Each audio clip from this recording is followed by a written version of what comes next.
यहाँ के भारतीय जनता पार्टी के प्रत्याशी श्री अशोक कुमार जी, जिला अध्यक्ष श्री संजीव मिश्र, जिला महामंत्री श्री कृष्ण मुरारी चौबे, श्रीमती गीता देवी जिला परिषद सदस्य, श्रीमती कदमी देवी जिला परिषद सदस्य और इस सभा में मौजूद मेरे सभी सम्मानित बहनों एवं भाइयों। वैसे झारखंड में तो अपने राजनीतिक जीवन में कई सार्वजनिक सभाओं को मैं संबोधित कर चुका हूं, लेकिन शायद ये पहला अवसर है जब आप सब लोगों के बीच यहां पर किसी सार्वजनिक सभा को संबोधित करने के लिए आप सबके सामने खड़ा हुआ हूं। बहनों भाइयों, आप लोगों ने बहुत ही गर्मजोशी के साथ स्वागत किया है, लेकिन भारत की परंपरा है और शिष्टाचार का तकाजा है कि स्वागत और अभिनंदन और सलाम दुआ और जोहार कभी एकतरफा नहीं होना चाहिए। इसलिए मैं भी अपनी तरफ से शीश झुकाकर आप सभी बहनों भाइयों का हार्दिक अभिनंदन करता हूं, आप सभी का स्वागत करता हूं। बहनों भाइयों, यदि आज आपके बीच में आया हूं तो अशोक कुमार के लिए वोट मांगने आया। अशोक कुमार को आप अच्छी तरह जानते हैं। 3 बार चुनकर इनको आपने झारखंड की विधानसभा में भेजा है। इतनी बात मैं दावे के साथ कह सकता हूं, भले ही यह कोई कहे कि अशोक कुमार ने ज्यादा काम किया, कम काम किया, जितना करना चाहिए उतना नहीं किया, इस पर तो कोई बहस कर सकता है, लेकिन कोई मां का लाल उंगली उठाकर नहीं कह सकता है कि हमारे अशोक कुमार के दामन पर कोई भ्रष्टाचार की दाग लगी हुई।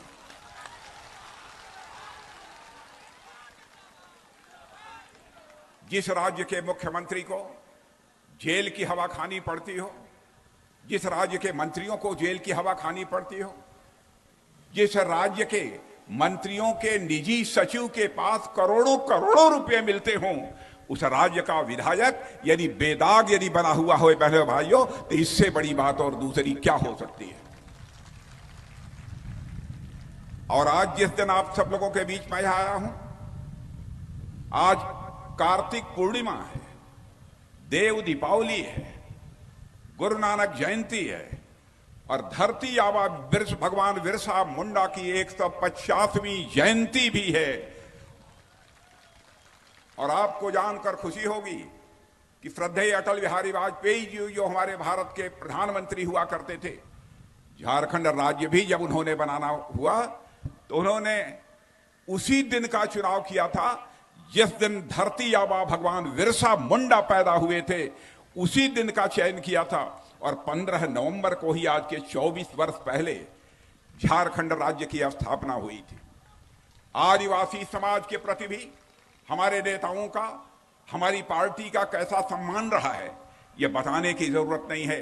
1-2 मिसाल, 1-2 उदाहरण ये अपने में पर्याप्त हैं। बहनों भाइयों, आज यह भगवान बिरसा मुंडा का जन्मदिन है। मैं उनकी स्मृति को यहां पर नमन करता हूं। भारत को आज की आजादी के लिए उनके संघर्ष और भारत की आजादी के लिए जो उन्होंने जो कुछ भी किया है, मैं मानता हूं कि देश के नौजवानों के लिए, केवल झारखंड के नौजवानों के लिए नहीं, देश के नौजवानों के लिए सदैव वह प्रेरणा देता रहेगा, यह मेरा पक्का विश्वास है। और आज के हमारे प्रधानमंत्री नरेंद्र मोदी जी ने स्वतंत्र भारत के इतिहास में पहली बार भगवान बिरसा मुंडा के जन्मदिन 15 नवंबर को सारे देश में जनजातीय गौरव दिवस के रूप में मनाने का फैसला किया है। और झारखंड के मेरे बहनों भाइयों को इस बात पर गौरव की अनुभूति होनी चाहिए, जिस धरती पर भगवान बिरसा मुंडा पैदा हुए, इस झारखंड की धरती पर, जिस झारखंड की मां की कोख से पैदा हुए भगवान बिरसा मुंडा, उस भगवान बिरसा मुंडा की जयंती केवल झारखंड राज्य में नहीं मनाई जाएगी, बल्कि पूरे 1 वर्ष तक 150वीं जयंती सारे हिंदुस्तान में मनाई जाएगी। मेरे बहनों भाइयों, इस पर आप सबको गौरव की अनुभूति होनी चाहिए। आप लोगों ने झारखंड में 13 बार सरकार बनाई है, 13 मुख्यमंत्रियों को काम करते हुए देखा है और 3 मुख्यमंत्री उसमें ऐसे भी रहे हैं जिनको कि जेल की हवा खानी पड़ी है। बहनों भाइयों, मैं कहना चाहता हूं, क्या कारण है दूसरी राजनीतिक पार्टियों के मुख्यमंत्रियों को भ्रष्टाचार के मामले में जेल की हवा खानी पड़ती है, लेकिन भारतीय जनता पार्टी के भी 3 मुख्यमंत्री रहे हैं, श्री बाबूलाल जी मरांडी, श्री रघुवर दास और हमारे अर्जुन मुंडा। मैं दावे के साथ कह सकता हूं बहनों भाइयों, विरोधी दल का भी कोई व्यक्ति क्यों न हो, उंगली उठाकर नहीं कह सकता कि हमारे तीनों मुख्यमंत्रियों के दामन पर कोई भ्रष्टाचार की दाग लगी हुई है। अभी हाल में ही 13 तारीख को 43 सीटों पर चुनाव हुए हैं।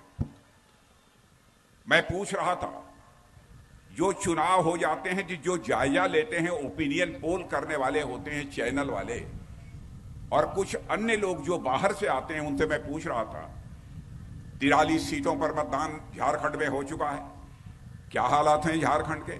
अरे उन्होंने कहा, साहब आप लोग चिंता मत करिए, 43 सीटों में 2/3 सीटों पर भारतीय जनता पार्टी के नेतृत्व के एनडीए कैंडिडेट जीतने जा रहे हैं। और एक बात और मैं आपको बताना चाहता हूं, पिछली बार जितने वोट पड़े थे उससे इस बार 3% अधिक वोट पड़े हैं। और आप झारखंड का इतिहास उठाकर देख लीजिए, जब जब यहां पर अधिक मतदान हुआ है तब तब यहां पर अस्थायी सरकार बनी है, 5 वर्षों की सरकार बनी है बहनों भाई। और झारखंड वासियों ने 43 सीटों पर जो मतदान किया है उससे यह स्पष्ट संकेत दे दिया है कि यहां पर आगामी 5 वर्षों के लिए सरकार यदि किसी की बनने जा रही है तो भारतीय जनता पार्टी के नेतृत्व की यहां पर एनडीए सरकार बनने जा रही है। अब आप जानते हैं इंडी अलायंस, इसमें कांग्रेस है, झारखंड मुक्ति मोर्चा है और साथ ही साथ राष्ट्रीय जनता दल है, लालू यादव की पार्टी।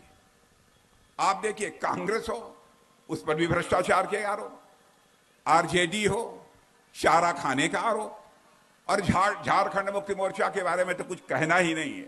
मैं कहता हूं झारखंड मुक्ति मोर्चा की हालत तो यह हो गई है, जे से जमकर, यम से मलाई और दूसरे यम से मारो। जेएमएम का मतलब जमकर मलाई मारो, यह हालत हो गई है इन लोगों की।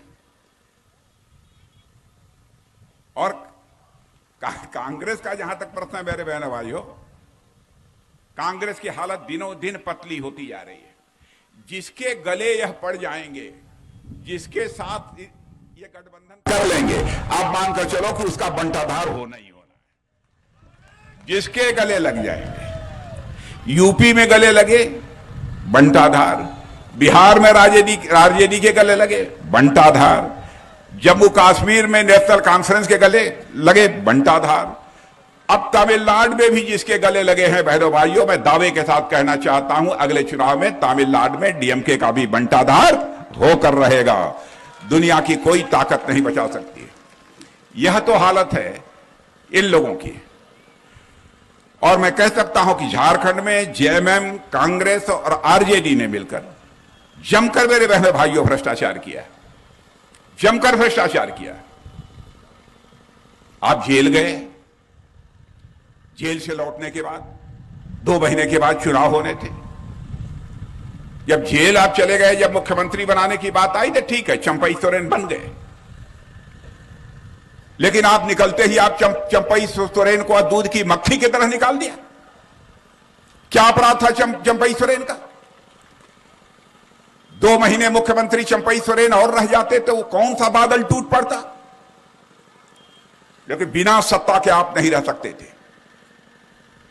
आपको यह लग रहा था यदि सरकार हमारे हाथ में नहीं रहेगी तो हम लूटेंगे कैसे, और चंपई सोरेन को आपने निकाल दिया। और भ्रष्टाचार का आरोप लगने के बाद तो बहनों भाइयों कम से कम कुछ लोक लाज भी तो होती है, कुछ मर्यादाएं भी तो होती है। आपने देखा होगा, मर्यादा पुरुषोत्तम भगवान राम पर समाज की अंतिम सीढ़ी पर बैठे हुए एक व्यक्ति ने जब आरोप लगा दिया था, उंगली उठा दी थी, तो उन्होंने अपने प्राणों से प्यारी सीता को भी अग्नि परीक्षा से गुजरने के लिए मजबूर कर दिया था। यह होती है लोकलाज, यह होती है मर्यादा। और मैं एक उदाहरण आपको देना चाहता हूं भारतीय जनता पार्टी का।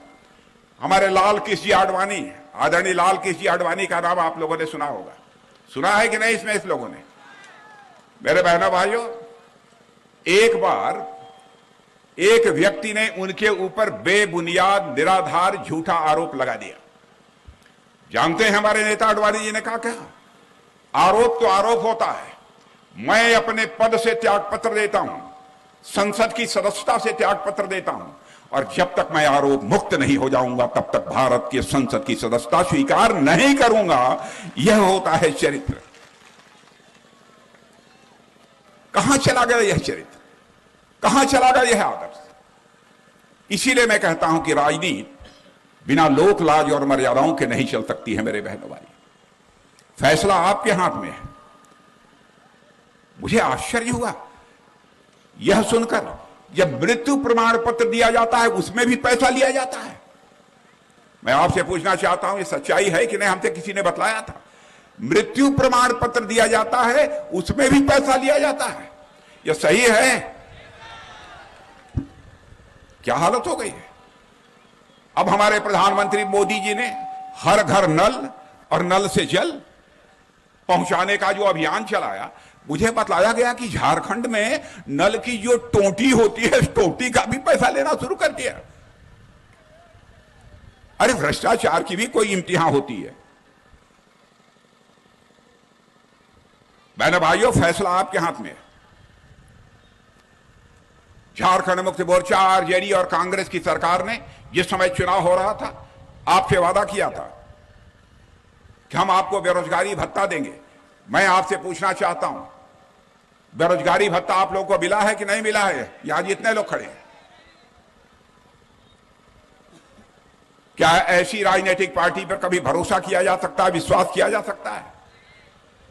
और ये कांग्रेस के नेता है, बराबर आकर ये कहते हैं कि जिस दिन हमारी दिल्ली में सरकार बन जाएगी, सरकार बनने के बाद हम जातिगत जनगणना कराएंगे। हर जात, किस जाति के कितने लोग हैं इसकी हम जनगणना कराएंगे और उस आधार पर हम आरक्षण देंगे। बहनों भाइयों, मैं एक सवाल आपसे मैं पूछना चाहता हूं।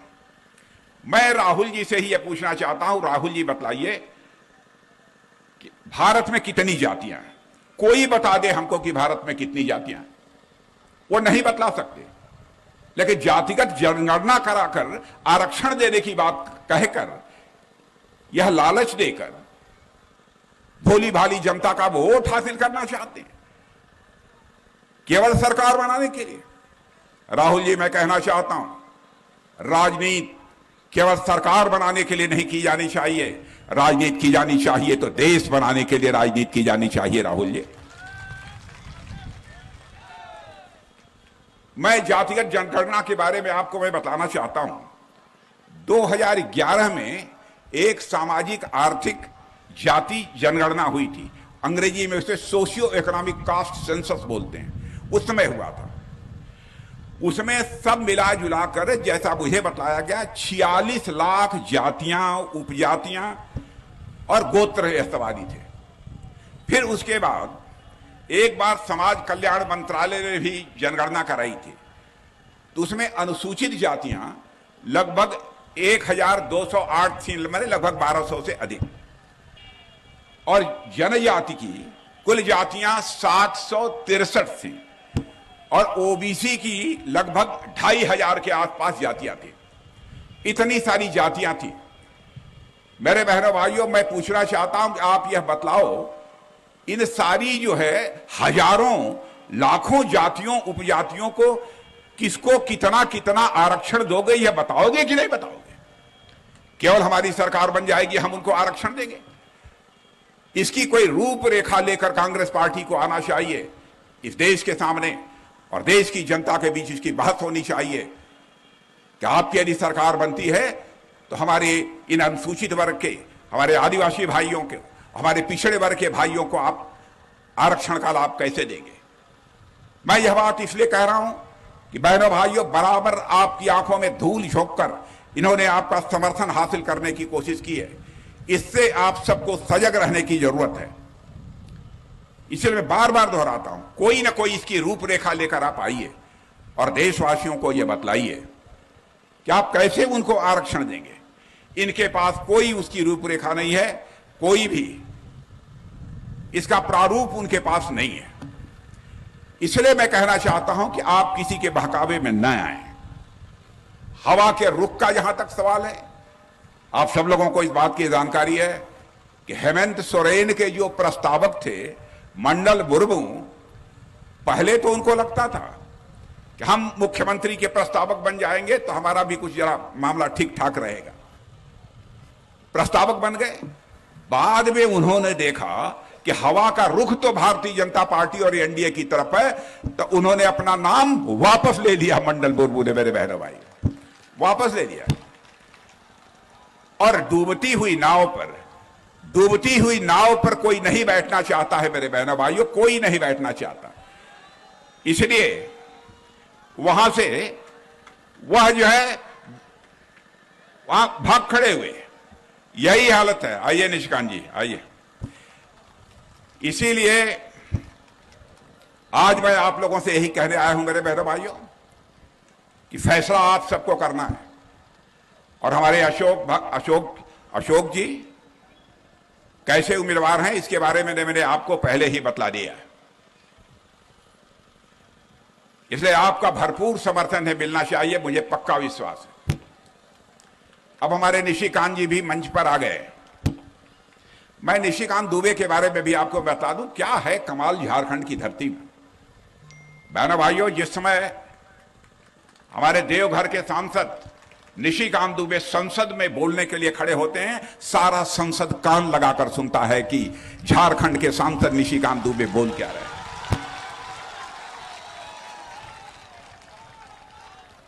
झारखंड की धरती का यह करिश्मा है। ऐसे ऐसे सपूतों को इस धरती ने पैदा किया है। इसीलिए मैं आप सबसे अपील करने आया हूं कि मेरे बहनों भाइयों, यहां जिसको भी आप अपना नेता चुने, जिसको भी अपना विधायक चुने, जो भी आप सरकार बनाएं, ऐसी सरकार होनी चाहिए कि उसके दामन के ऊपर कोई भ्रष्टाचार की दाग न लगने पाए। और इस मामले में यदि सचमुच कोई पार्टी है जो बेदाग पार्टी इस हिंदुस्तान की मानी जाती है, केवल भारत में ही नहीं दुनिया के देशों में, तो भारतीय जनता पार्टी है। मेरे भाइयों, भारत का मस्तक मोदी जी के नेतृत्व में सारी दुनिया में ऊंचा हुआ है।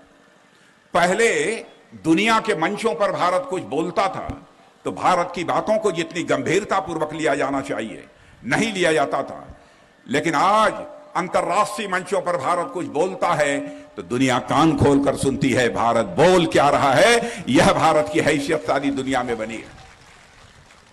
एक उदाहरण देकर मैं अपनी बात को समाप्त करूंगा कि भारत की इज्जत भारतीय जनता पार्टी नेतृत्व की एनडीए सरकार आने के बाद और मोदी जी के भारत का प्रधानमंत्री बनने के बाद सारी दुनिया में कितनी बढ़ी है। एक उदाहरण देकर अपनी बात समाप्त करूंगा। आप लोग जानते हैं रूस और यूक्रेन में लड़ाई चल रही है लगभग 2.5 साल से। यह मालूम है कितने लोगों को मालूम है? जरा हाथ उठाइए। अरे वाह, कमाल है। वाह रे निशिकांत जी, आपके झारखंड में जागरूकता बहुत है, बहुत जागरूकता। रूस और यूक्रेन के बीच लगभग 2.25 साल 2.5 साल के आसपास हो गए, लड़ाई लगातार चल रही है। जब यह लड़ाई रूस और यूक्रेन में प्रारंभ हुई तो रूस की तरफ से भी बराबर बम, तोप, गोले, मिसाइलें चल रही थी। यूक्रेन की तरफ से भी बम, तोप, गोले, मिसाइलें धड़ाधड़ चल रही थी।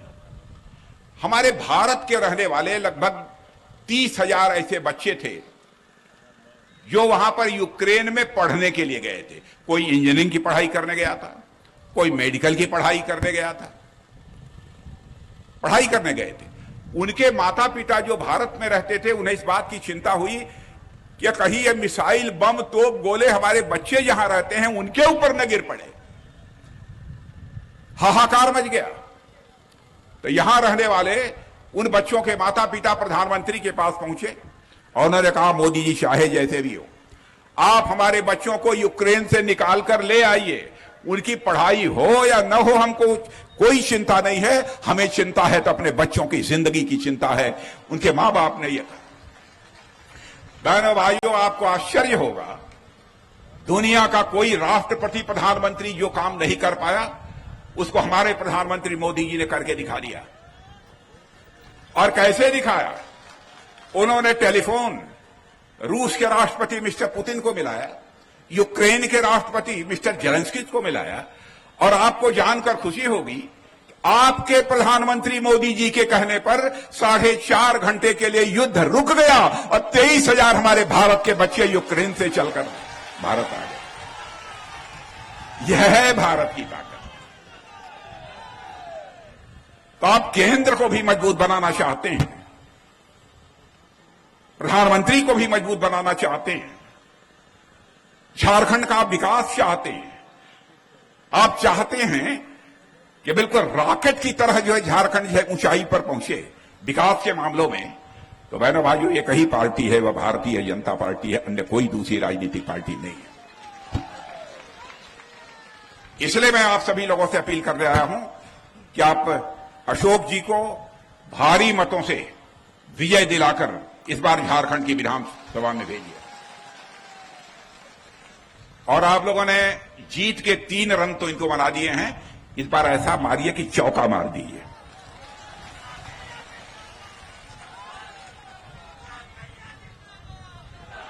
तो पक्का है मान कर जाऊं? पक्का? इधर के लोग पक्का? यदि पक्का है तो एक बार हाथ उठा के सब लोग ताली बजा दीजिए तो मैं मान लूं कि पक्का। मेरे भाइयों बहुत बहुत धन्यवाद। बोलिए भारत माता की, भारत माता की। बहुत बहुत धन्यवाद।